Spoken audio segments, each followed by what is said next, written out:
Arkadaşlar herkese merhabalar. Biz şu an Sakarya'da orman çiftliğindeyiz ama gece geldiğimiz için hiçbir şey net değil. Şurada da tavuk vardı. Ama gözükmüyor. Ben size şuradakini göstereyim.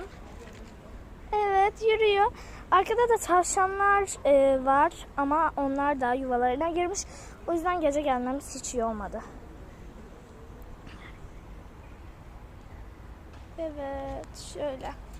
Arkadaşlar Sakarya'da videolarım gelmeye devam edecek. Şimdilik hepiniz hoşça kalın.